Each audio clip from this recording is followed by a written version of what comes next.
Okay, merhaba. Now that I've exhausted 50% of my Turkish language capability, we can move on in English. Namik Bey, thank you very much for inviting me to appear here today. Fortunately or unfortunately, I've spent the last 5.5 weeks in and out of Turkey working on trade cases. It is a very busy time for trade lawyers and not the most pleasant. I would rather be opening new business opportunities than defending existing territory for Turkish producers. But we are where we are. I only have two things I want to say before we get started. The first thing is I have a couple of complaints. One, there are no coconuts in Houston. Okay, they're all imported, right? The second one is the video that was put up there about Houston shows all the traffic moving nicely and it's a center of commerce and everything. That's great, but I've been on I-45 and 610 at rush hour. It's more like trying to get over the second bridge to Asia. So take that with a grain of salt. Those of you who know me, I am Matt Nolan. I'm the senior partner at a firm, Arent. We specialize in international trade and investment issues for parties. I run a team of about 21 people, mostly lawyers, but also non-legal professionals. And we do everything from helping people get set up in the United States to managing operations to dealing with disputes, and more recently, or more commonly, dealing with trade disputes, in which one of the things that I am most known for in the business. I'm going to talk today for a few minutes about other things, but since it's been talked about before, I won't get into it too much. First, TPA and TPP, the Trans-Pacific Partnership. A couple of things to bear in mind with that. It is not a foregone conclusion yet. There's a lot of political opposition to it. It's not a done deal in a sense of it hasn't been signed off, and there's some reasons why we'll get into in a second. But the first part is whenever the U.S. negotiates a trade agreement, the president has to have something called Trade Promotion Authority. And that is incredibly important in our system because if the president doesn't have that authority, when he negotiates a trade agreement, it comes back to the United States, then the Congress gets to chew on it. And they don't like parts of it, and so they'll change it and then send it back to the president, who then has to go back to the negotiating table with the foreign countries. Obviously, very few foreign countries are ever going to want to enter into an agreement with the United States if they think it's going to get renegotiated like a ping pong tournament, right? So they won't do that. So what TPA does is it says the president is given certain guidelines that he must follow in negotiating a trade agreement. He then negotiates that trade agreement using those guidelines. He then takes it to the Congress, and the Congress goes up or down, and that's it, right? That's where we are now because the president has that authority. He finally got it in 2015, and he has signed the initial Trans-Pacific Partnership Agreement. The text was released in November 2015, and there are 10 other countries interested in joining TPP. Right now. TTIP is still in negotiation. It's still in the earlier stages. They are busy negotiating that agreement, but again, it's far from complete. It's going to take a while, and I do sympathize with those who talked earlier about Turkey's predicament in this because you're going to get stuck. If TTIP comes into effect, the effect on Turkey is going to be you have to abide by the terms of TTIP because you're in the European Union zone because of your agreement, but you don't get any of the benefits, right? And that's going to be a problem for Turkey. I happen to think that of all countries that I know, Turkey could probably overcome that because you're such efficient traders, but it's not a helpful thing to happen to you, especially over the long term. So what is TPP? We've already seen the 12 countries that are involved. Many more are interested in it. Interesting, it constitutes 40% of the world economy. We've already talked about U.S. being 20+%. You add U.S., Canada, and Mexico together, you have a much bigger piece. You add all the other countries together, it's 40%. One interesting note about this, it is the more typical type of free trade agreement that the U.S. negotiates now. It has 30 different chapters. It's not just about goods. It's about financial services, technical services. There are special rules on government procurement, labor, the environment. There's so many pieces to this thing that it really needs to be studied carefully. And yet, what makes it so much more different than the more recent ones the U.S. has done is the number of actors involved, right? In the past, we've done single agreements beyond NAFTA. I've been involved in about 4 of these agreements, and the Korean Free Trade Agreement, 1 country. Morocco, 1 country. NAFTA was 2 countries, but one of them we already had an agreement with, so effectively it was renegotiating Canada and dealing with Mexico. So it really was 1 country in a lot of ways. We have very few multiple country free trade agreements except CAFTA right now, the Central American Free Trade Agreement. And the CAFTA agreement they're so small, the countries, that it really wasn't a big deal. And even though it wasn't a big deal, it took years to get it ratified. So just think about the hurdles involved in trying to do this one. It's partially obscured at the bottom of the page, but there is a 2-year ratification period for doing the TPP. Once it's been signed, at least 6 countries accounting for 85% of the GDP involved have to sign on within that 2-year period. Hence, the clock is now ticking on TPP. The prospects, Obama administration is very assiduously working on trying to get it approved. They are lobbying hard. They have pushed all the constituents they can get, and they're still working on it.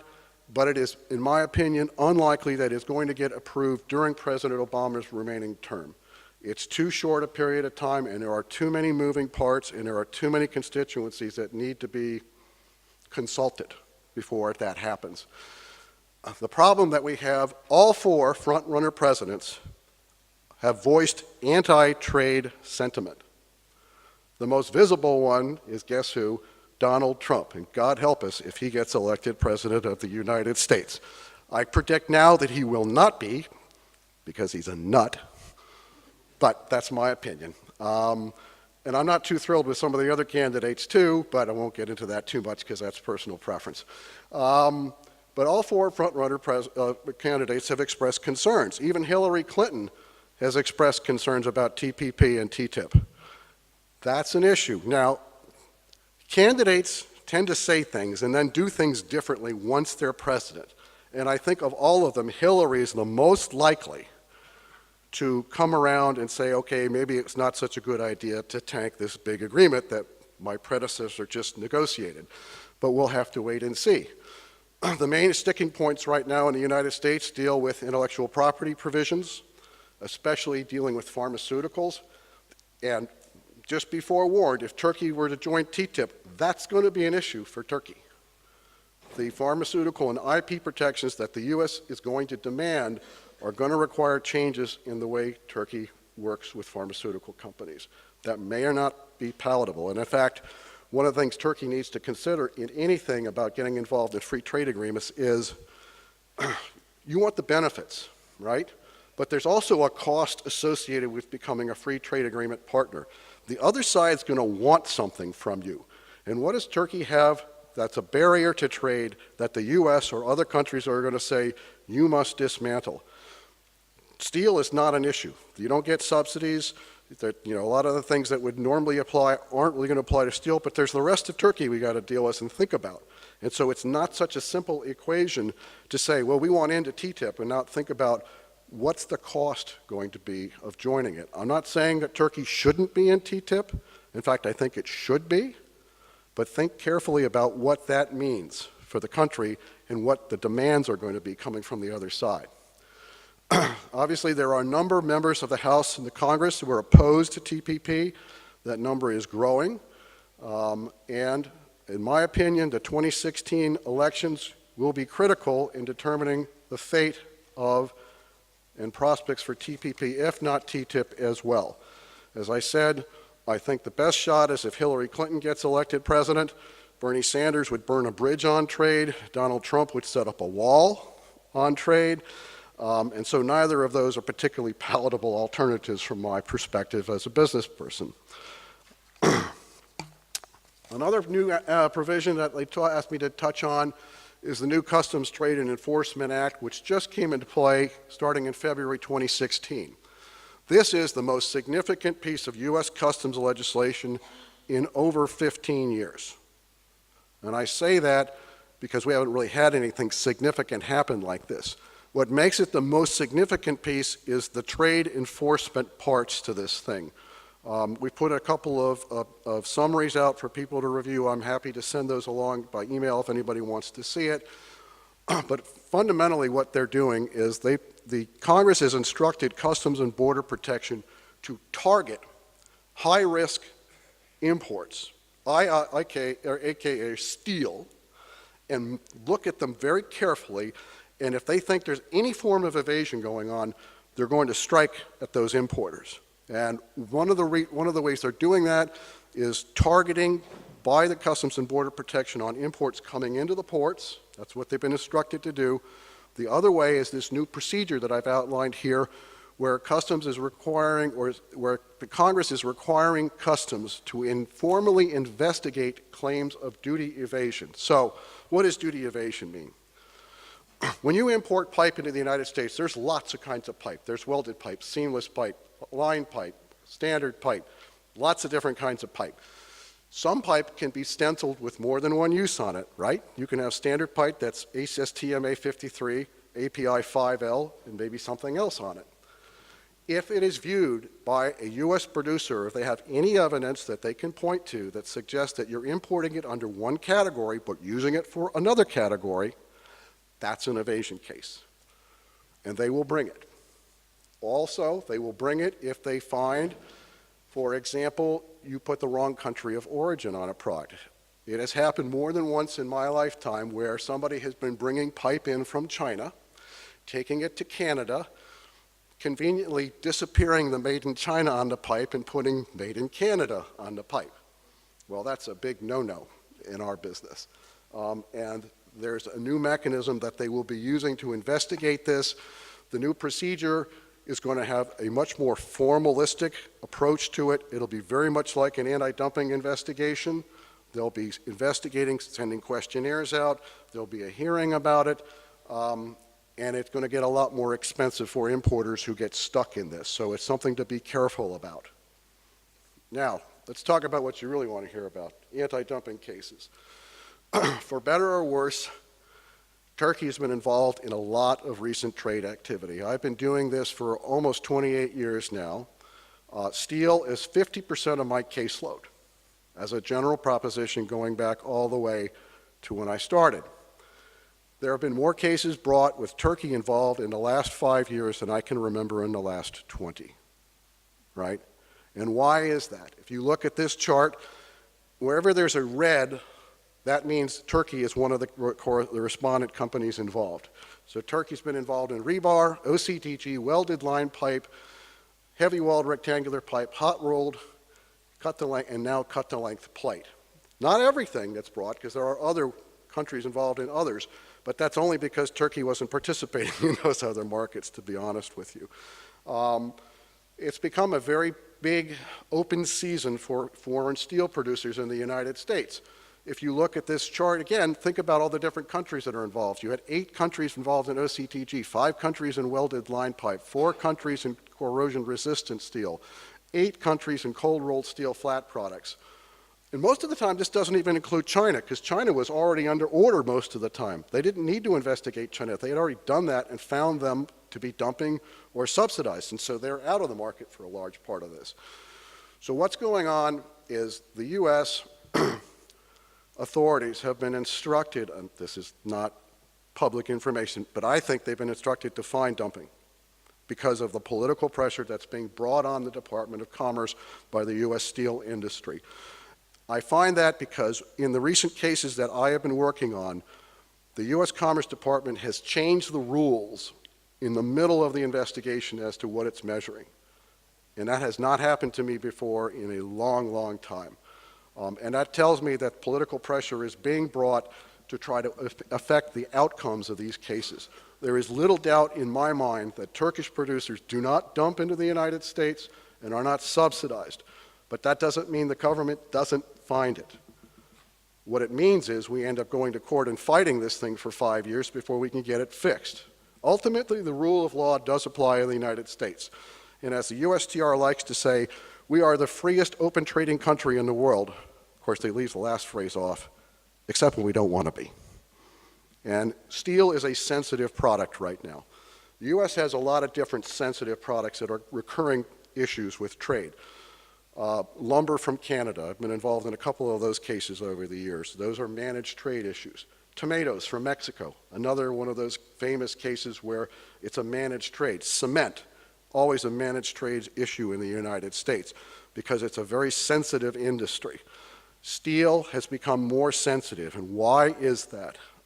And the reason, in my view, is China, China, and again, China. China has built up so much excess capacity that it is having trouble pulling back from that capacity. Things are getting better, as we just heard, but it's not happening fast enough. If you saw the numbers for U.S. Steel and the U.S. companies, their profit margins dropping like a stone, that's an indicator that they feel very threatened. And in my mind, the threat comes primarily from China, but secondarily from other countries, including Turkey, and in part that's because Turkey, one, is a big steel producer, and number two, in some cases, Turkey is taking Chinese billets and converting those into finished steel products and selling them to the United States. So what is the U.S. producer's mindset? Turkey's taking that cheap Chinese stuff that we just kicked out of the U.S. market, making something else with it and trying to ship it in as their own product. From the U.S. producer's standpoint, they think that's Chinese material still, right? It's not. Under the law, it's not. But under the politics, in their mind, it is. So it's not simple. As I said before, we have an extremely aggressive set of petitioners now. Nucor's lawyers and I are very good friends or very bad enemies, depending on how you look at it, because we are constantly in a jousting tournament. We are fighting in the courts. We are fighting at the International Trade Commission. We fight all the time, and sometimes it gets a little less civil when we have our discussions in front of the authorities. But in my view, as I said, there are a bunch of things that have happened lately which I find unsupportable from a U.S. legal standpoint. The most latest casualty, and we've seen this in about 4 cases now, not just Turkey, the U.S. is attempting to deny an adjustment for duty drawback. Under our law, if you get duty drawback on imports, in other words, you're importing material into Turkey, and you export finished merchandise that incorporates that material, you don't have to pay the duties that you'd normally pay on the imports. Well, the U.S. is trying to take the position now that even though for the last 55 years they've granted a complete adjustment to U.S. price that allows you to increase the price by the amount of that drawback, recognizing that you didn't have to pay it, so therefore it's out of your costs, they're now saying, well, we can't really do that anymore. I don't think that's not what the law says. That's not the way it's been interpreted since 1922. And so I don't think it's sustainable, but that's the position that the U.S. government has taken all of a sudden. They've had this realization event that they've been doing it wrong for 60 years. So in my mind, there's a lot of non-substantive activity going on, which has affected the trade rubric, which is making my job very interesting right now because we're having to fight about things that I normally did not have to fight about. Most recent developments, we've all heard about the steel bashing that's going on in Washington, D.C. On April 12 and April 13, the USTR, U.S. Trade Representative, held hearings on, quote, the global steel industry situation and impact on U.S. producers. Chib actually sent some representatives over to appear and take notes at that hearing. I'm sure it was a lot of fun, Ebru. I've been reading about it and getting regular reports. And essentially, it came down to the U.S. steel industry going in front of the U.S. government and spending 2 days saying, we are being killed by thundering hordes of foreign imports, and you have to stop it right now. You have to do something about it right now. Our very existence is at stake. What made this more interesting is it was chaired by the United States Trade Representative and the Secretary of Commerce. I have not seen that level official chair a conference like that in 20 years. So that makes it significant from the standpoint of the way the U.S. political establishment is taking this seriously. That was followed by caucus hearings at the U.S. Congress, and then just this week, the OECD Steel Committee Symposium in Brussels. All this again comes back to China, more China, but then right afterwards Korea, then Turkey, and then everybody else is guilty. What the U.S. wants, the U.S. producers, they want to control imports from all sources, and they want immediate relief. The most obvious thing they would like to have is something called a safeguards action. In our system, that's called Section 201. And as we heard earlier, a 201 allows the president to put a blanket curb on imports from any and all sources for a period of up to 4 or 5 years. The last time we went through this is in 2001, and it was for a 3-year period, and it was truncated, thank goodness, because it was very destructive to the manufacturing industry in the U.S. I think the reason why there's such reticence in the administration to do it again is they still remember what happened the last time. Nevertheless, there's a huge amount of pressure being put in place to do that. I even heard them evoke something called Section 232, which is a very strange hybrid form of Section 201 safeguard that's for national security purposes. So if the president decides that a U.S. industry which is critical to national defense and national security is at risk, again, he can put curbs on imports. And the last time I think that was steel fasteners for the military. The steel fastener industry was in trouble. And so he put special curbs. So what kind of curbs could they put on? You can put a quota. You can put a tariff, like the last time, 30%, then rolling down over a period of time. You could do a tariff rate quota. In the past, we've experimented with such things as voluntary restraint agreements, which is not WTO legal, but we'll excuse that for now, or steel price mechanisms, a trigger price mechanism, which basically says if steel prices go below a certain level, then the U.S. can automatically act against them. And there are other things being considered. The more rational approach to me, which is what they're trying to do with the OECD, is to get all the countries together and come up with some plan to rationalize production, with the number one target being to get China to reduce its capacity, I would say on the level of 20 to 30%. I don't think that the Chinese will ever agree to do that, but I think they're going to be forced into some kind of reduction strategy. And the only question is, do other countries get pulled into this vortex, such as Turkey? I hope not, and we're going to fight the fight as we go along, but it's going to be a very rocky road for the next couple of years, so steel yourselves for it. And with that, we'll take questions.